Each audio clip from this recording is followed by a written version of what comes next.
Hello, welcome to সহজ study. আমি Jasim sir আজকে তোমাদেরকে প্রাইমারি টেটের ম্যাথ ক্লাস করাবো। তো যেহেতু আমাদের পরীক্ষা খুব কাছেই চলে এসছে, ঠিক আছে, তো আমরা সাজেস্টিভ কিছু ওয়েতে আমরা কিন্তু ম্যাথগুলো নিয়ে এসেছি। তো ওই জন্য পুরো ক্লাসটা কন্টিনিউ করো, ঠিক আছে। প্রচুর হেল্প হবে আশা করি, প্রচুর ইনফরমেশান থাকবে ক্লাসগুলোতে এবং ইউনিক ক্লাস।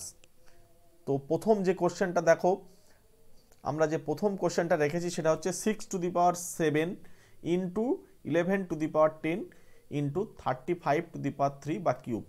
এই সংখ্যার মৌলিক উৎপাদক কত বা মৌলিক উৎপাদক কতগুলি আমাদেরকে কোশ্চেন করেছে। তাহলে আমরা অপশানটা নিয়ে প্রত্যেকে আনসার কমেন্ট বক্সে জানাও, ঠিক আছে। এটার আনসার কত হবে তোমরা প্রত্যেকে আনসার কমেন্ট করে জানাবে, খুব দ্রুত কমেন্ট করো।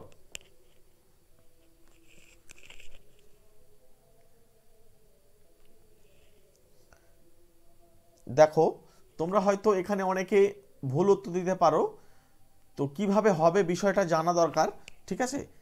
দেখো, আমি তোমাদেরকে প্রথমে একটু হেল্প করি। এখানে আছে 6⁷, আমাদেরকে 6⁷ এই আকারে রাখলে হবে না। কি করতে হবে? সবার প্রথমে আমাদেরকে এই 6টাকে ভাঙতে হবে, অর্থাৎ 3 × 2 বা 2 × 3 যাই বলো, টোটালটাকে ঘিরে দিয়ে কিন্তু 7, অর্থাৎ আমাদের মৌলিক উৎপাদকে কিন্তু ভাঙিয়ে নিতে হবে, ওকে। এবং 11⁻10, এটা যেহেতু 11 একটা মৌলিক সংখ্যা, সুতরাং আমরা কিন্তু 11টা 11ই রাখবো, ওকে। তাহলে পরেরটা চলো, পরেরটা কি আসে? পরেরটা আসে 35, এটাকে আমরা 7 × 5 লিখব, কিউব দিলাম মাথায়। এবারে দেখো, ইজিলি কিন্তু আমরা এটা লিখতে পাচ্ছি 3⁷ ইন্টু 2⁷ ইন্টু 11⁻10 ইন্টু 7 কিউব, আর এটা হচ্ছে 5 কিউব।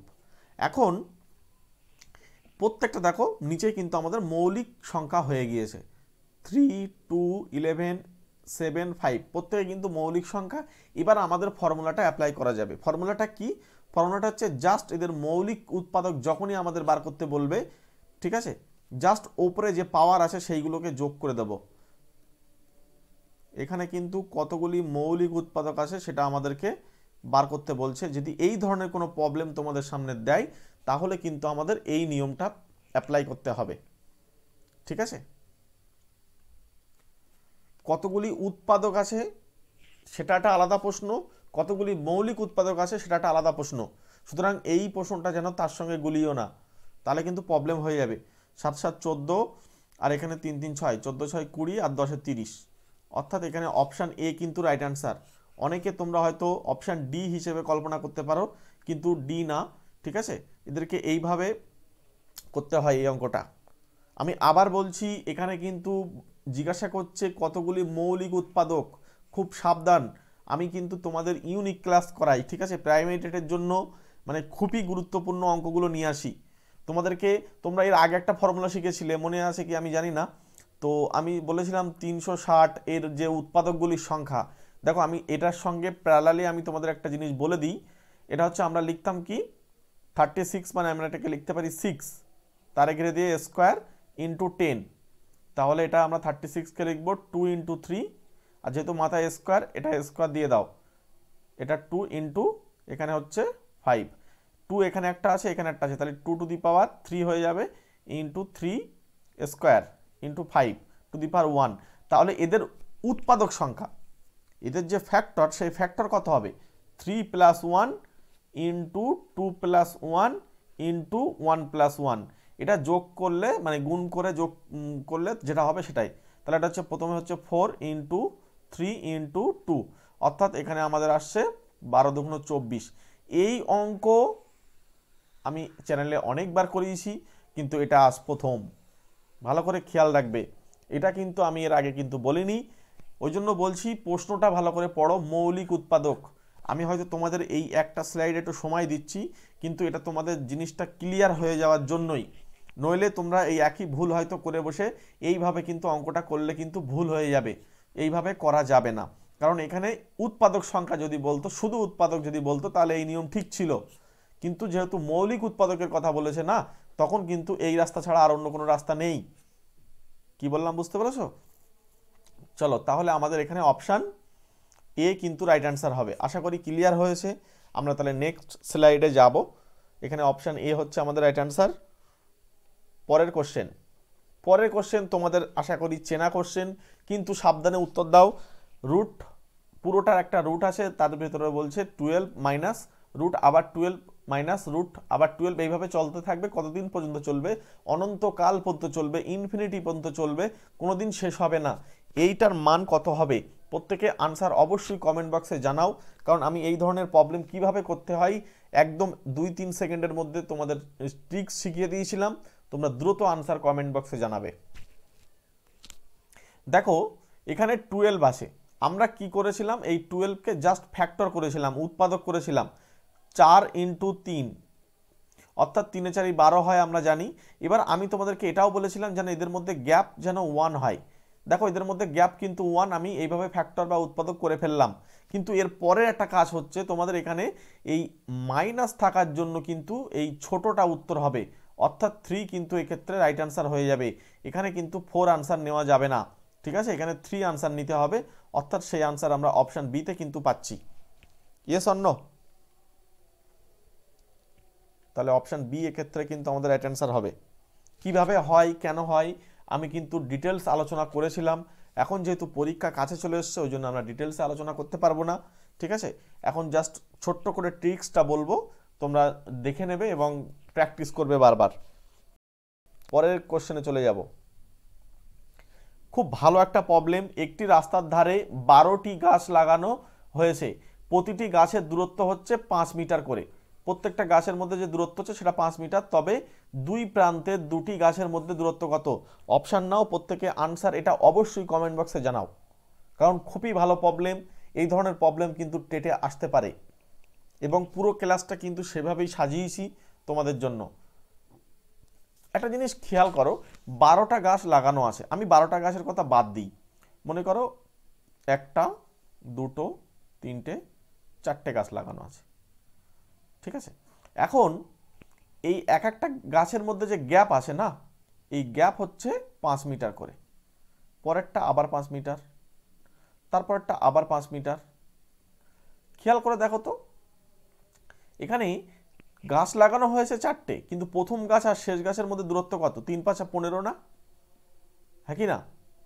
যদি আমরা 3টে গাছ লাগানোর কথা ভাবি, তখন দেখো আমাদের কিন্তু হচ্ছে 5 5 10, মানে 2 ইন্টু 5, অর্থাৎ যতগুলো গাছ তার থেকে 1 কম হয়ে কিন্তু আমাদের গুণ হচ্ছে, অর্থাৎ আমাদের 12 থেকে 1 বাদ যাবে, গিয়ে তার সঙ্গে 5 কিন্তু গুণ হবে, অর্থাৎ 11 ইন্টু 5, অর্থাৎ 55 কিন্তু এক্ষেত্রে আমাদের রাইট অ্যান্সার হবে। তোমরা অন্য উত্তর যেন দিও না, কারণ এই ধরনের প্রবলেম কিন্তু পরীক্ষায় আসে, এবং ভালো একটা প্রবলেম। কি বললাম বুঝতে পেরেছ? এখানে 12 না দিয়ে এখানে আরো বড় বড় সংখ্যা দিতে পারে, 1000 দিতে পারে, ঠিক আছে? আরো বড় বড় সংখ্যা দিয়ে তোমাদেরকে কনফিউশনে ফেলবে, কিন্তু নিয়মটা হচ্ছে এটা, যতগুলো গাছ থাকবে তার থেকে একটা গাছ যেহেতু কম। দেখো দূরত্ব মানে এদের মধ্যে গ্যাপ, দেখো দুটো গাছের মধ্যে দূরত্ব, তারপরে আবার দেখো দুটো গাছের মধ্যে দূরত্ব, সুতরাং লাস্টে কিন্তু একটা গাছ কিন্তু অ্যাকচুয়ালি বাদ যাবে। আশা করি ক্লিয়ার হয়েছে। সুতরাং একদম ইজি শর্ট ট্রিক যদি বলতে চাও, যেটা থাকবে তার থেকে 1 বাদ দিয়ে যতগুলো দূরত্ব আছে সেটা দিয়ে গুণ করলে আমাদের রাইট অ্যান্সার চলে আসবে, অর্থাৎ আমরা অপশান সিতে কিন্তু রাইট অ্যান্সার পাচ্ছি। ঠিক আছে, চলো পরের কোশ্চেন চলে আসি। পরের কোশ্চেন ভেবে চিন্তে আনসার করবে। দেখো রুট ওভার হচ্ছে 19 into root over of 19 into root over of 19, এভাবে অনন্তকাল পর্যন্ত চলবে, ইনফাইনাইট পর্যন্ত চলবে, তাহলে এর মান কত হবে আমাদের কিন্তু বলছে। তো এখানে আমরা অপশান নিই, প্রত্যেকে আনসার কমেন্ট বক্সে অবশ্যই জানাবে। প্রথম অপশান এ বলছে 19 হবে, অপশান বি বলছে 9.5 হবে, অপশান সি বলছে 10.5 হবে, অপশান ডি বলছে রুট 77 প্লাস 1/2 হবে। দেখো এই ধরনের প্রবলেম কিন্তু তোমরা অন্য কোনো প্রবলেমের সঙ্গে যেন গুলিয়ে না যায়, এটা কিন্তু ইউনিক প্রবলেম, অন্য প্রবলেম। আমি চ্যানেলে এর আগে কিন্তু এই ধরনের অঙ্ক করাইনি, যেগুলো করিয়েছিলাম সেগুলো আলাদা অঙ্ক ছিল, এই অঙ্ক কিন্তু আলাদা, ঠিক আছে? সেখানে কিন্তু এই যে গুণ আসে এখানে না, সেখানে কিন্তু প্লাস বা মাইনাস ছিল, ভালো করে খেয়াল করে প্রশ্নটা উত্তর দেবে কিন্তু, ঠিক আছে? এখানে প্লাস অথবা মাইনাস দিয়ে যে অঙ্কগুলো ছিল সেই অঙ্কগুলো কিন্তু আমি করিয়েছিলাম। এটা একটা নতুন প্রবলেমগুলোকে ভালোভাবে চিনে কিন্তু আনসার করতে হবে। সুতরাং প্রত্যেকে আনসার কমেন্ট বক্সে জানাও, যেন ডি আনসার করলে কিন্তু ভুল হয়ে যাবে। ঠিক আছে, দেখো এই ধরনের প্রবলেম থাকলে যদি গুণ থাকে না, একদম সরাসরি এই 19 যেটা থাকবে সেটাই আনসার। কনফিউশন হচ্ছে তাই তো? দেখো আমি তোমাদেরকে শিখিয়ে দিচ্ছি। এটাকে জাস্ট এই যে পুরো পার্টটাকে আমরা এটাকে এক্স হিসেবে কল্পনা করলাম। তাহলে যদি আমরা এক্স স্কোয়ার করি, তাহলে এই প্রথম যে রুটটা থাকবে না, এই প্রথম রুটটা কিন্তু আমাদের ক্যান্সেল হয়ে গেল। তাহলে শেষমেশ কি দাঁড়ালো, x square is equals to 19 into root under 19 into root under 19 into root under, এভাবে আবার সেই চলতে থাকবে অনন্তকাল পর্যন্ত, কোনোদিন শেষ হবে না, হ্যাঁ কি না? তাহলে তাই যদি হয়, আমরা তো এই পার্টকে আবার এক্স হিসেবে কল্পনা করেছিলাম, তাহলে এটা কি লিখবো আমরা 19x। এবার দেখো এই পাশে এক্স স্কোয়ার মানে এক্স ইন্টু এক্স, তাহলে এক্স একটা চলে গেলে এক্স এর মান কিন্তু 19 আসে। ট্রিক্সটা এইভাবেই আসে, কিন্তু আমি তোমাদেরকে বলছি যদি গুণ থাকে তাহলে সরাসরি উত্তর লিখবে, একদম সরাসরি আনসার পৌঁছাবে, এখানে যে থাকবে সেটাই কিন্তু রাইট আনসার, অর্থাৎ অপশন এ কিন্তু আমাদের রাইট আনসার হবে। কি বললাম বুঝতে পারলে? এখানে কিন্তু প্লাস নেই, গুণ আছে, এটা কিন্তু খেয়াল রাখবে। তাহলে অপশন এ আমাদের এক্ষেত্রে রাইট আনসার হচ্ছে। তাহলে আমরা পরের স্লাইডে চলে যাব। দেখো একটি মূলধন বা কোনো মূলধন 4 বছরে 3 গুণ হয়, 4 বছর সময় লাগবে 3 গুণ হতে, কত বছরে মূলধন 8 গুণ হবে? প্রত্যেকে আনসার কমেন্ট বক্সে জানাও, দ্রুত কমেন্ট করো প্রত্যেকে। এবং তোমরা যারা নতুন তারা অবশ্যই চ্যানেলটি সাবস্ক্রাইব করে রাখবে, ঠিক আছে? এবং এক্ষুনি ক্লাসে একটা লাইক করে দাও। প্রত্যেকে আনসার কমেন্ট বক্সে জানাবে। এবং ক্লাস কেমন লাগছে তোমরা ক্লাসের শেষে একটু কমেন্ট করে জানাবে যে তোমাদের ক্লাসটা কেমন লাগছে, ঠিক আছে? একটু জানাবে। দেখো এখানে আমি তোমাদেরকে ট্রিক্স বলেছিলাম কিভাবে করতে হয়। দেখো এই যে 4 বছরে 3 গুণ হয়, এই 3 গুণ মানে এটাকে আমি জাস্ট 3 থেকে 1 বিয়োগ করব, ওকে? এখানে নিচে আমি কি করব, 4 দিয়ে ভাগ করব, উপরে একটা 100 লিখব। এইটা আমাদের সুদের হার বার হয়, ঠিক আছে? এটা আমাদের সুদের হার বার হয়। এখন এটা আমাদের যেটা আসবে, উপরে আসবে 2 ইন্টু 100 ডিভাইডেড বাই 4, কাটলে আমাদের এটা আসছে 25, অর্থাৎ গুণ করলে আমরা পাচ্ছি 50। তার মানে আমাদের সুদের হারটা কিন্তু যদি এই অঙ্ক দিয়ে বার করতে বলতো তাহলে আমাদের 50% কিন্তু আনসার হতো। এখন বলছে কত বছরে 8 গুণ হবে, তাহলে নিয়ম কি, আমাদের সময় বার করতে বলছে, ঠিক আছে? তাহলে সময় যদি আমাদের বার করতে বলে, অ্যাকচুয়ালি টি টাইম, সেটা কত হবে, এই 8 থেকে কিন্তু আমাদের 1 বিয়োগ করতে হবে, যত গুণ বলবে তার থেকে 1 বিয়োগ করতে হবে, করে তার সঙ্গে 100 গুণ করতে হবে, করে নিচেই এই যে আমাদের মানটা এসছে জাস্ট নিচেই বসিয়ে দাও, দিয়ে ক্যালকুলেশনটুকু করো, আনসার উপরে হচ্ছে 2 আর এখানে হচ্ছে 8 থেকে 1 বাদ দিলে 7, 7 ইন্টু 2, অর্থাৎ কিন্তু আমরা 14 কিন্তু রাইট আনসার পেয়ে যাচ্ছি। অপশন বিতে কিন্তু আমরা আনসার লুকিয়ে রয়েছে, ঠিক আছে? ক্লিয়ার হয়েছে আশা করি। চলো তোমরা যারা এতক্ষণ ধরে ক্লাসটা দেখছো, আশা করি তোমাদের ক্লাসটা ভালো লেগেছে। তো তার জন্য বলছি তোমরা যারা নতুন তারা অবশ্যই চ্যানেলটি সাবস্ক্রাইব করে নাও, ঠিক আছে? এতক্ষণ যখন ক্লাসটা দেখছো, আমি এরকম প্রতিনিয়ত ক্লাস নিয়ে আসি তোমাদের জন্য, তোমরা অবশ্যই চ্যানেলটি সাবস্ক্রাইব করে আমাদের সঙ্গে জুড়ে যাও, আমরা ডেলি ক্লাস নিয়ে আসি, ঠিক আছে? ম্যাথ নিয়ে তোমাদের প্রবলেম হবে না আশা করি, যদি আমার সঙ্গে তোমরা প্রতিনিয়ত ক্লাস করো। এবং তোমরা যদি চাও যে পেইড ব্যাচে যুক্ত হবে, সেখানেও যুক্ত হতে পারো, আমরা শর্ট ট্রিক্সে একদম ধরে ধরে অঙ্ক করাই, ঠিক আছে? তো যাই হোক, আমরা পরের স্লাইডে চলে যাব। একটি বৃত্ত ও একটি বর্গক্ষেত্রের ক্ষেত্রফল সমান, বর্গক্ষেত্রের বাহু ও বৃত্তের ব্যাসার্ধের অনুপাত কত? প্রত্যেকে আনসার কমেন্ট বক্সে জানাবে। আমি তোমাদের সুবিধার জন্য পাশের ছবিগুলো দিয়ে দিচ্ছি, একটা বৃত্ত আছে আর একটা বর্গক্ষেত্র আছে। এদের দুজনের বৈশিষ্ট্য কি, এর ভিতরে যে এরিয়াটা আছে, এই ভিতরে যে জায়গাটা আছে, বর্গক্ষেত্রের ভিতরে যে জায়গাটা আছে, দুটো সেম, কারণ প্রশ্নে বলেছে বৃত্ত ও বর্গক্ষেত্রের ক্ষেত্রফল সমান। তাহলে এই দুটো যদি আমাদের ভিতরের এরিয়াটা বা ক্ষেত্রফলটা যদি সমান হয়, তাহলে আমি বর্গক্ষেত্রের একটা বাহুর দৈর্ঘ্যকে এ হিসেবে ভাবলাম, তাহলে এ স্কোয়ার হচ্ছে ক্ষেত্রফল, আর ব্যাসার্ধ যদি আমরা বৃত্তের ব্যাসার্ধকে যদি আমরা আর হিসেবে কল্পনা করি, তাহলে এই 8টা হচ্ছে আমাদের বৃত্তের ব্যাসার্ধ হলো, তাহলে এর ক্ষেত্রফল হচ্ছে পাই আর স্কোয়ার। এখন প্রশ্ন মতে এটা আমাদেরকে বলছে যে pi r square is equals to a square, মানে দুজন সমান হবে দুটো ক্ষেত্রফল। তাই যদি হয় তাহলে আমাদেরকে এই আর স্কোয়ারকে নিচেই যদি আমরা এ স্কোয়ার লিখি, তাহলে এখানে 1 পড়ে থাকছে আর নিচেই এই পাইটা চলে আসবে। তোমাদের যাদের বুঝতে অসুবিধা হচ্ছে দেখো কোনাকুনি গুণ করো, দেখবে আগের লাইনটা ফিরে পাবে। ঠিক আছে, এবার হচ্ছে আমরা এটাকে লিখতে পারি আর বাই এ তার whole square is equals to 1/পাই। আমি ধরে ধরে করছি যাতে তোমরা বুঝতে পারো সবাই। একটা অঙ্ক ভালো করে বুঝলে নিজেরাই করতে পারবে। √1/পাই। খেয়াল রাখো উপরে 1 আর নিচে কিন্তু রুট পাই, তাহলে এই যে 1:√পাই এটা কিন্তু আমাদের কি হয়েছে r/a। খেয়াল করো এই 1:√পাই অনেকে কিন্তু আনসার দিয়ে চলে আসবে, যেহেতু উত্তর এসছে 1:√পাই। দেখো প্রশ্ন কিন্তু এমনভাবে হবে তোমার যাতে ভুল উত্তরে দাও, সেই জন্য কিন্তু যে প্রশ্ন তৈরি করবে সে কিন্তু এরকম একটা অপশান রেখে দেবে। এই যে অপশানটা আসলো না, আমাদের যে আনসারটা আসলো না, এটা কিন্তু আমাদের অ্যাকচুয়ালি আনসার না। আমরা অনেকেই এই উত্তরটা দিয়ে চলে আসব। আমাদেরকে কি করতে হবে, এখানে দেখো বর্গক্ষেত্রের বাহু আগে আছে, তাহলে বর্গক্ষেত্রের বাহুর তো এটাকে আমরা বর্গক্ষেত্র ধরেছিলাম আর 8টা বৃত্তে ধরেছিলাম। তাহলে যেহেতু বর্গক্ষেত্র আগে আসে তাহলে এ আগে আসা উচিত, তাহলে জাস্ট এটাকে উল্টে দিতে হবে, অর্থাৎ উল্টালে আমাদের যেটা আসবে √π/1, অর্থাৎ কিন্তু আমরা আনসার পেয়ে যাব অপশান এ কিন্তু আমাদের এক্ষেত্রে রাইট আনসার হবে। আশা করি ক্লিয়ার হয়েছে। ঠিক আছে, ওই জন্য প্রশ্ন ভালো করে পড়ে এবং ক্যালকুলেশন যেভাবে করবে করার পরে গিয়ে আনসারটা ঠিক জায়গায় কিন্তু না দিলে নেগেটিভ খেতে হবে। যদিও টেটে নেগেটিভ নেই, একটা প্লাস পয়েন্ট, কিন্তু তবু একটা মাইনাস মানে 1 নাম্বার কমে যাবে। ওকে, চলো আমরা পরের স্লাইডে তাহলে চলে যাই। কি বলছে, দুটি সংখ্যার অনুপাত 2:3।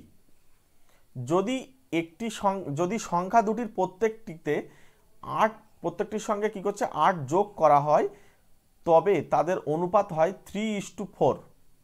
সংখ্যা দুটি নির্ণয় করতে বলছে। সংখ্যা দুটি কত? অপশান নাও, প্রত্যেকে আনসার কমেন্ট বক্সে জানাও। এই ধরনের প্রবলেম জাস্ট একবার পড়তে পারলে হয়, উত্তর করা খুবই সহজ, কিছুই নেই। দেখবে তোমরা একটু আনসার করো, আমি তোমাদেরকে অবশ্যই হেল্প করব। তোমরা একটু কমেন্ট বক্সে জানাও। তোমরা সবাই যদি একটু কমেন্ট করো না তাহলে ভালো লাগে। ঠিক আছে, করো, সবাই কমেন্ট করো, কোনো অসুবিধা নেই। আর কমেন্টগুলো ডিলিট করবে না। ভুল উত্তর হয়েছে তাতে কি হয়েছে, থাক না, অসুবিধা নেই, ডিলিট করার দরকার নেই। দেখো 2:3, তাহলে আমরা এই অনুপাতটা 2:3 কার কার আসে আমরা দেখব। যেহেতু আমাদের দুটো সংখ্যার অনুপাত 2:3 হয়, দেখো এটা অনুপাত করলে আসে 1:2। তাহলে লাস্ট অপশান ক্যান্সেল হলো। উত্তর আমি জানি কিন্তু তবু অপশান টেস্ট করছি। এটার বেস্ট মেথড হচ্ছে অপশান টেস্ট, সবচেয়ে ভালো হবে এটা এই অঙ্কটার জন্য। 11:26 অনুপাত করলে কত হবে? 11:26 হবে। আচ্ছা 15:30 এটা কত হবে? দেখো এটা হচ্ছে 15 লিখলাম ইন্টু 30, তাহলে আমাদের আসছে কত? 1:2 আসছে না? 1:2, এটাও আমাদের কিন্তু হচ্ছে না। তাহলে একমাত্র অপশান এ পড়ে আসে, এটাই আনসার। এবং এটাও আমি তোমাদেরকে দেখিয়ে দিই, এটা হচ্ছে 16:24, এটা কাটলে 2 আর এটা 8 দিয়ে কাটছে আমি দুজনকেই, তাহলে 2:3। দেখো এটাই কিন্তু আমাদের আনসার। এখন প্রশ্ন হচ্ছে তাহলে অপশান এ থেকেই কিন্তু অপশান টেস্ট করলে হতো না? হ্যাঁ হতো, কিন্তু বিষয় হচ্ছে আমি যেহেতু জানি অপশান এ উত্তর, ওই জন্য আমি তোমাদের শেষের থেকে করালাম যাতে তোমাদের জিনিসগুলো ক্লিয়ার হয়। ঠিক আছে, অথবা এটার একটা বড় মেথড আছে, ঠিক আছে, এদেরকে ধরে করতে হবে, সেটা আমি যাচ্ছি না। তো এইভাবে অপশান টেস্ট করে করলেই সুবিধা হয় সবচেয়েতে। যদি এর পরেও যদি এই অপশান টেস্ট করার পরে যদি তোমাদের অঙ্কটা না হয়, তার জন্য একটা রাস্তা আসে কি, যে না এদের সঙ্গে 8 যোগ করবে, সংখ্যাগুলোর সঙ্গে যখন 8 যোগ করবে, করার পরে দেখবে 3:4 কারা হচ্ছে। এই দুটো কেস, প্রথম কেস করে দেখবে যদি দুটো অপশান, মনে করো বাই চান্স এই একটা অপশান ঠিক হচ্ছে আর সি অপশান ঠিক হচ্ছে, কথার কথা, তাহলে তখন কি করবে? দুটো অপশান তো অলরেডি বাদ চলে যাচ্ছে, তাহলে তখন এবার এই সংখ্যার সঙ্গে 8 যোগ করবে প্রত্যেকটার সঙ্গে, করার পরে দেখবে কোনটা 3:4 আসছে, তখন নিশ্চয়ই একটা আসবে, দুটো আসবে না, তখন আনসার দিয়ে দেবে। ক্লিয়ার? অপশান টেস্ট কিন্তু একটা ভীষণ গুরুত্বপূর্ণ জিনিস, এটা মানে জানা দরকার এবং কীভাবে করতে হয় সেটাও বোঝা দরকার। তাহলে অপশান এ হচ্ছে আমাদের রাইট অ্যান্সার। পরের কোশ্চেনে চলে যাব। পরের কোশ্চেন দেখো, এখানে ভালো করে প্রশ্নটা পড়ে যেন ভয় খাওয়ার কোনো জায়গা নেই, পড়বে ভালো করে দেখো বা দেখবে যে 1.1 ইন্টু 1.1 ইন্টু 1.1 তিনবার আসে, হ্যাঁ কি না? আবার দেখো 2.2 2.2 2.2 এটাও কিন্তু তিনবার আসে। আমি জাস্ট তোমাদের লজিকটা বোঝাচ্ছি। 7.7 7.7 তিনবার আসে। তাহলে কটা জিনিস তিনবার আসে? তিনটে জিনিস তিনবার আসে। এবার পরে দেখো 3 দিয়ে এরকম প্রচুর গুণ করতে বলছে আমাদের। এখন প্রশ্ন হচ্ছে আমরা এতগুলো গুণ কি করব? তোমরা একটু অপশানটা নিয়ে আমাকে একটু আনসারটা জানাও তো। আমি তো তোমাদেরকে একদম শর্ট ট্রিক্স তো অবশ্যই দেবো, তার আগে তোমরা একটু কমেন্টে আমাকে আনসার দাও, কারণ আমি তোমাদেরকে এই ধরনের প্রবলেম কিভাবে করতে হয় আমি কিন্তু চ্যানেলে বলে দিয়েছি। ওই জন্য তোমরা যারা আগের ক্লাসগুলো দেখোনি তারা অবশ্যই প্লেলিস্টে চলে যাও, সেখান থেকে আমাদের প্রাইমারি টেটের উপরে বেস্ট অঙ্ক কিন্তু করে দিয়েছি এবং ডিটেলস ক্লাসও দিয়েছি। জ্যামিতি মানে বিশেষ করে জিওমেট্রি পোর্শন থেকে বা জ্যামিতি থেকে কিন্তু তোমাদের পরীক্ষায় অনেকগুলো প্রশ্ন হয়, সেখান থেকে আমি তোমাদের অনেক ক্লাস করে দিয়েছি। এবং নাম্বার সিস্টেম, বিশেষ করে নাম্বার সিস্টেমও থেকে কিন্তু অনেক প্রশ্ন আসে, সেখান থেকেও কিন্তু আমরা অনেক ক্লাস করে দিয়েছি। এবং শেপস অ্যান্ড প্যাটার্ন, ম্যাথের পেডাগোগি, ঠিক আছে, আমরা প্রত্যেকটা পার্ট ধরে ধরে কিন্তু ক্লাস করছি। তো তোমরা প্রত্যেকে আমাদের সঙ্গে যুক্ত হয়ে যাও এবং আগামী দিনে আমাদের সামনে যে সমস্ত পরীক্ষাগুলো আসবে সেই সমস্ত পরীক্ষারও ম্যাথ কিন্তু নিয়ে আমরা ক্লাস করাবো। সুতরাং শুধু প্রাইমারি টেট না, আরও অনেক সামনে যত পরীক্ষা আসবে সেগুলোর জন্য তোমরা আমার চ্যানেলের সঙ্গে যুক্ত থাকতে পারো, তোমাদের হেল্প হবে। ম্যাথ নিয়ে আশা করি প্রবলেম হবে না যদি প্রতিনিয়ত ক্লাসগুলো করো। যাই হোক, তো এটা কিভাবে আনসার হয় দেখো, যদি 3 বার করে থাকে না, তাহলে মনে রাখবে 3 বার থাকার মানে একটা কিউবের কোনো গল্প আসবে। Very good. আর এই যে 3 জন আসে না, 3 জন আসে, তাহলে 3 জন থাকলে 3 জনকে জাস্ট যোগ করে দাও, 1.1, 2.2 আর একটা হচ্ছে 7.7, এদের যোগ করে জাস্ট কিউব করে দাও। আমি তোমাদেরকে পাশে টাইপিং করে রেখে দিয়েছি যে 1.1, 2.2, 7.7কে কিউব, তাহলে 11 হচ্ছে যোগ করলে কিউব তাকে, আর 11কে কিউব মানে হচ্ছে 1331। চলো তাহলে এখানে আমরা অপশান কাকে পাবো? অপশান হচ্ছে সি, অপশানটা হচ্ছে আমার কিন্তু রাইট অ্যান্সার হচ্ছে। চলো পরের কোশ্চেনে চলে যাই। কোনো সমবাহু ত্রিভুজের পরিসীমা 24 সেমি হলে ক্ষেত্রফল কত? প্রত্যেকে আনসার কমেন্ট করবে, ঠিক আছে। একটা সমবাহু ত্রিভুজ মানে প্রত্যেকটা বাহুর দৈর্ঘ্য সমান, এই সমবাহু ত্রিভুজের পরিসীমা হচ্ছে 24। তাহলে পরিসীমা যদি আমাদের 24 হয়, তাহলে সমবাহু ত্রিভুজের প্রত্যেকটা বাহুর দৈর্ঘ্য কি হয়? সমান হয়। আমি যদি এ হিসেবে কল্পনা করি প্রত্যেকটা বাহু, তাহলে 3a হচ্ছে আমার পরিসীমা। তাহলে এটা হচ্ছে কত? 24। তাহলে এর মান কত হবে? এই 24কে আমরা 3 দিয়ে ভাগ করব, অর্থাৎ 8 হবে। তাহলে একটা বাহুর দৈর্ঘ্য হচ্ছে 8। এবার দেখো, এটা আমরা মুখে মুখে করতে পারি, জাস্ট আমি ধরে করালাম। এবার সমবাহু ত্রিভুজের ক্ষেত্রফলের সূত্র কি? ক্ষেত্রফলের সূত্র হচ্ছে √3/4। ভুল করবে না, নিচে কিন্তু 4 থাকে, 2 না, 2টা উচ্চতার ক্ষেত্রে থাকে। √3/4 ইন্টু বাহু স্কোয়ার, অর্থাৎ a স্কোয়ার। এবার আমরা এখানে √3/4 লিখলাম, আর a মানে কিন্তু আমাদের 8, a স্কোয়ার থাকার জন্য 8 দুবার গুণ হবে। তাহলে এখানে কাটলে আমাদের 2 আসে, আর 8 আর 2 গুণ করলে 16, তাহলে 16√3 কিন্তু আমাদের আনসার। তাহলে 16√3 বর্গ সেমি যেখানে আসে সেখানে হবে আমাদের আনসার, অর্থাৎ অপশন বি তে কিন্তু আমরা রাইট আনসারটা পেয়ে যাচ্ছি। ঠিক আছে, চলো এর পরের কোশ্চেনে আমরা চলে যাব। বলছে একটি বস্তু মোট, এখানে একটি বস্তু বা একটি যে কেউ হতে পারে বা কোনো একটি ট্রেন, যাই হোক বলো, তো একটি বস্তু মোট 500 কিমি দূরত্বের প্রথম 300 কিমি যায় 6 ঘন্টায় এবং 200 কিমি যায় 10 ঘন্টায়, তাহলে গড় গতিবেগ কত? খুব ভালো একটা প্রবলেম কিন্তু, গড় গতিবেগ। দেখো আমি তোমাদেরকে একটু ধরে বলি, মনে করো এটা দূরত্ব হচ্ছে 500 এত কিলোমিটার। এবার বলছে প্রথম 300, মনে করো এটা 300 মিটার এতটা ধরে নাও আনুমানিক, এই 300 মিটার 300 কিমি যাচ্ছে কততে? 6 ঘন্টায় যাচ্ছে, এটাতে 6 ঘন্টায় চলে গেছে, ওকে, 6 আওয়ার সময় লাগছে। বাকি যে 200 আছে না, সেই 200টা টাইম লাগছে কত? 10 ঘন্টা। এখন আমাদেরকে গড় গতিবেগ বার করতে হবে। তোমরা প্রত্যেকে অপশান নাও, আনসার কমেন্ট বক্সে জানাও। টোটাল যে দূরত্ব আছে মানে মোট দূরত্ব বাই মোট সময় দিয়ে আমাদের কিন্তু ভাগ করতে হবে। ভেলোসিটি বা গতিবেগকে আমরা ভি অক্ষর দিয়ে লিখি, যদিও পরীক্ষা হলে এইভাবে করতে হবে না, জাস্ট তোমরা এখন যেহেতু শিখছো তার জন্য আমি ধরে ধরে করছি। ভেলোসিটি বা গতিবেগটাকে ভি অক্ষর দিয়ে লেখা হয়। তো এটা হচ্ছে ওপরে আমাদের ডিস্টেন্স লাগে আর নিচে আমাদের সময় লাগে। এখানে মোট সময়টা আমাদের কত, 6 + 10। তাহলে আমরা উপরে পাচ্ছি 500 আর নিচেই পাচ্ছি 16। জাস্ট এটাকে আমাদের কাটাকুটি করতে হবে। কাটাকুটি করলে হচ্ছে, বা এটাকে ভাগ করে দাও, 3 × 48, তাহলে 48। এখানে নিচেই 2 নামলো, 0, 16 × 16। দেখো এইটুকু করার পরে না আর ভাগ করতে হবে না। কেন করতে হবে না? কারণ 31 এক জায়গায় আসে, শুধুমাত্র এখানেই পাচ্ছি, আর কোথাও পাচ্ছি না। যদি অন্য জায়গায় থাকতো তখন আবার একটা পরের স্টেপের ভাগ করতাম। যেহেতু আমি আনসার পেয়ে যাচ্ছি, কেন আমি আর এর পেছনে সময় দেব, ওই জন্য আর করলাম না। সুতরাং অপশান বি কিন্তু আমরা রাইট অ্যান্সার পেয়ে গেলাম। ওকে, চলো পরের কোশ্চেনে চলে যাব। তোমরা প্রত্যেকে একটা লাইক করো এক্ষুনি। লাইভ চ্যাট থেকে বেরিয়ে গিয়ে ওখান থেকে কেটে একটা লাইভ চ্যাট থেকে বেরিয়ে একটা লাইক করে নিয়ে তারপর আবার লাইভ চ্যাটে ঢোকো। হয়তো মনে হয় ঢুকতে পারবে না, অনেক ওই কমেন্ট সেকশানে দেখবে এরকম যে জায়গায় আসে না, এখানে দেখবে 2টো করে ডট আছে। হ্যাঁ, এই এদিকে তুমি যদি একটুখানি ঠেলো তাহলে এই ডটে চলে আসবে, এখানে এই চ্যাটটা চলছে। আর এখানে প্রথম যে ডটটা, এটা এমনি জেনারেল যে কমেন্ট সেটা। আর লাইভ যে কমেন্টগুলো দেখা যায় সেটা একটু এইখান থেকে জাস্ট একটু ঠেললেই তোমরা পরের যে ডটটায় চলে যাবে, ওখানে লাইভ চ্যাটটা চলছে। একটা লাইক করে এসে সঙ্গে সঙ্গে আবার লাইভ চ্যাটে চলে এসো, বা ক্লাসের শেষেও করে দাও। যারা করেছে তাদেরকে প্রত্যেককে থ্যাংক ইউ, অসুবিধা নেই, ক্লাসের শেষে করলেও হবে। চলো পরের কোশ্চেনে চলে যাব।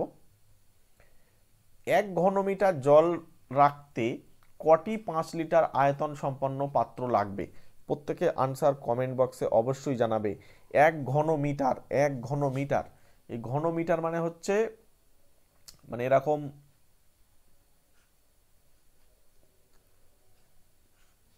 ঘনক আকৃতির আর কি। হ্যাঁ,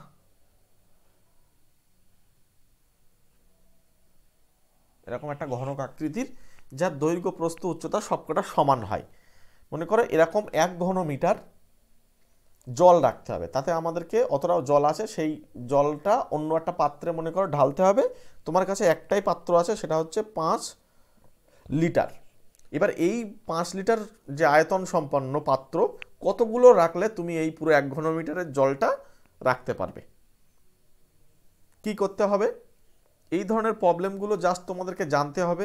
সেই ছোটোবেলায় পড়েছিলে কিলো, হেক্টর, ডেকা, মিটার, ডেসি, সেন্টি, মিলি, সেইটাই কিন্তু আমাদের এখানে কাজে লাগবে। তাহলে কিলো, হেক্টর, ডেকা, মিটার, এই ডেকা, ডেসি, সেন্টি, মিলি, ঠিক আছে। মিটার থেকে আমাদেরকে ডেসিমিটারে চলে আসতে হবে। ঘনর কথা পরে আসছি। তাহলে মিটার থেকে যদি আমাকে ডেসিমিটার আসতে হয়, তাহলে 10 DCM বা ডেসিমিটার হবে। যেহেতু এর আগে একটা ঘনর কথা আছে, তাহলে আমাদেরকে এর সঙ্গে একটা ঘন করতে হবে। দেখো আমি একদম ধরে ধরে বলছি, মানে সবাই বুঝতে পারবে আশা করি। তাহলে এটা কত হচ্ছে? 1000 হচ্ছে। 1000 কি হচ্ছে? DCM কিউব বা ডেসিমিটার, মানে ডেসিমিটার কিউব। এখন এটাকে জাস্ট আমাদের 5 লিটার আয়তন সম্পন্নতে ভরতে হবে। তাহলে এটাকে জাস্ট 5 দিয়ে ভাগ করে দাও, তাহলে কতটা লাগবে? 200। তাহলে 200 ঘন ডেসিমিটার। এবারে একটা কথা এখানে তোমাদের আমি বলি, এই 1 ঘন ডেসিমি, এইটা মানেই কিন্তু 1 লিটার। হ্যাঁ, এটা কিন্তু খেয়াল রাখবে। হ্যাঁ, এই অঙ্কটার এটা একটা কিন্তু মেন বিষয়। 1 ঘন ডেসিমিটার মানে হচ্ছে 1 লিটার। আমরা যেটাকে 1 লিটার বলে ডাকি না, ওটা হচ্ছে 1 ঘন ডেসিমিটার। মানে বিষয়টা একটু যদি আমি ছবির আকারে বোঝাই তোমাদের, ছবিটা ধরো খেয়াল করো, এরকম একটা ঘনক আছে। হ্যাঁ, এই ঘনকের প্রত্যেকটা দৈর্ঘ্য হচ্ছে 1 ডেসিমিটার করে। তাহলে এখানে এই 1 ডেসিমিটার সব দিকে হবে, উচ্চতা, দৈর্ঘ্য, প্রস্থ সবকটাই। এখানে যতটা জল ধরবে এই পাত্রে, সেটারই নাম হচ্ছে 1 লিটার। ক্লিয়ার হয়েছে আশা করি। আবার বলি, যদি তুমি এখানে এই 1 ঘন ডেসিমিটার, মানে 1 ডেসিমিটার করে দৈর্ঘ্য, প্রস্থ, উচ্চতা নিয়ে একটা ঘনক তৈরি করো, ছোট্ট একটা ঘনক হবে, সেই ঘনকে তুমি যদি জল ঢেলে রাখো, সেটা 1 লিটার হবে। তাহলে 1 লিটারের সঙ্গে এই ডেসিমিটারের যে সম্পর্কটা, সেটা বোঝা গিয়েছে আশা করি। আমরা যেটাকে 1 লিটার বলে ডাকি, এটা কিন্তু অ্যাকচুয়ালি এইভাবে হয়। ঠিক আছে। আরও একটা আছে, এই 1 ডেসিমিটার মানে আবার 10 সেন্টিমিটার। তাহলে 10 সেন্টিমিটার, এখানে একটা, এখানে একটা, এখানে একটা, তাহলে এটার আয়তন কত? 3 জনের গুণ, হ্যাঁ কি না? তাহলে 1000, তাহলে 1000 ঘন সেমি মানে কিন্তু আবার 1 লিটার। আবার বলি, দেখো এইগুলো ক্লিয়ার থাকলে তোমাদেরই সুবিধা হবে। 1000 ঘন সেমি বা সেন্টিমিটার কিউব, এইটা মানেও কিন্তু 1 লিটার বোঝায়। ক্লিয়ার? সবচেয়ে সহজ হচ্ছে 1 ডিসিএম, ডেসিমিটার কিউব মানে হচ্ছে 1 লিটার। এইটাই তোমাদের সবচেয়ে বেশি কাজে দেবে। দুটোই এক এক আছে, ঠিক আছে? বা এটাকে অনেক সময় তোমরা এমএল হিসেবে কল্পনা করতে পারো, এমএল দিয়ে। ওগুলো আমি যাচ্ছি না, এইটুকুই ছাড়লাম। সুতরাং আমাদের 200 কিন্তু রাইট অ্যান্সার হবে। দেখো এগুলো তোমাদের অবশ্যই জানা দরকার। একটা ম্যাথ এগুলোর উপরে কিন্তু ভীষণ গুরুত্বপূর্ণ, মানে এককের উপরে, জন্য জানা দরকার। যাই হোক, আমরা পরের স্লাইডে চলে যাই। দেখো পরের কোশ্চেনটা কি বলছে, un is equals two 1/n minus 1/n plus 1 হয়, তবে u1 plus u2 plus u3 plus u4 plus u5 এর মান কত হবে? অপশান নাও, প্রত্যেকে আনসার কমেন্ট বক্সে জানাও। প্রত্যেকে দ্রুত কমেন্ট করো। দেখো এই ধরনের প্রবলেমগুলোকে আমরা কিভাবে সমাধান করব? প্রথমে u1 আছে, তাহলে u1 এর মান কত? এখানে n এর পরিবর্তে আমরা 1 বসাবো দুদিকে, তাহলে এখানে আসছে কি 1/1 মাইনাস 1 এখানে 1 বসালে 1 প্লাস 1 মানে 2 হয়ে গেল, তাহলে এটা u1 এর মান। এবার u2 এর মান বসাও, u2 মানে এখানে 1/2, তাহলে হচ্ছে 1/2 মাইনাস এখানে 2 প্লাস 1 অর্থাৎ 3 হলো। চলো পরের কোশ্চেন, মানে পরের পার্টটা আর কি। তো এখানে হচ্ছে 1/3 মাইনাস 1/4, ঠিক আছে? তারপরেরটা কি আসবে? 1/4 মাইনাস 1/5, আর লাস্ট যেটা আসবে সেটা আসবে 1/5 মাইনাস 1/6। আমি ধরে ধরে করছি, তোমরা বুঝতেই পারছো যে কি আসবে। দেখো এখানে সব কাটছে, কাটছে না? হ্যাঁ, তাহলে বেঁচে রইলো 1/1 মানে 1, আর লাস্ট টার্ম বেঁচে রইলো 1/6। তাহলে এটাকে জাস্ট উপরে 6 মাইনাস 1 হলো, নিচেই 6 হলো, অর্থাৎ উপরে 5 হলো, নিচেই 6 হলো। একবার শিখে গেলে এই ধরনের অঙ্ক আর কোনোদিন প্রবলেম হবে না। সুতরাং আমরা অপশান কিন্তু সিতে রাইট অ্যান্সার পেয়ে যাচ্ছি। ওকে, চলো পরের কোশ্চেন। আজকে তোমাদের এই অঙ্কটা HW থাকছে, তোমরা প্রত্যেকে আমাকে কমেন্ট বক্সে এর উত্তরটা জানাবে, এখন জানাবে না, ক্লাসের শেষে গিয়ে কমেন্ট করবে এর আনসার কত হবে। তোমাদের কাছ থেকে, প্রত্যেকের কাছ থেকে এটার আনসার আমি চাই। এবং চ্যানেলে যারা নতুন তারা অবশ্যই সাবস্ক্রাইব করে নাও, এবং যারা সাবস্ক্রাইব করেছো তাদেরকে অসংখ্য ধন্যবাদ, ঠিক আছে? এবং তোমরা ক্লাসগুলো একটু বেশি বেশি শেয়ার করো, ঠিক আছে? তোমাদের কাছে বারবার একটা রিকোয়েস্ট করে একটু লাইক শেয়ার কমেন্ট চাই, এতটুকুই তো চাই, আর কিছু তো না। ইউটিউবে আমি ফ্রিতে ক্লাস দিচ্ছি, তো সুতরাং তোমাদের জন্য যদি এই লাইক কমেন্ট শেয়ারগুলো একটু বেশি থাকে, তাহলে কি হবে, আমার মানে ক্লাসগুলো নিয়ে আসার প্রবণতা অনেক আরও বাড়ে, এবং ভালো লাগে যে না তাহলে তোমাদের জন্য আরও খেটে খেটে ক্লাসগুলো নিয়ে আসি। যাই হোক, তো আজকে তাহলে এখানেই থাক। প্রত্যেককে থ্যাংক ইউ।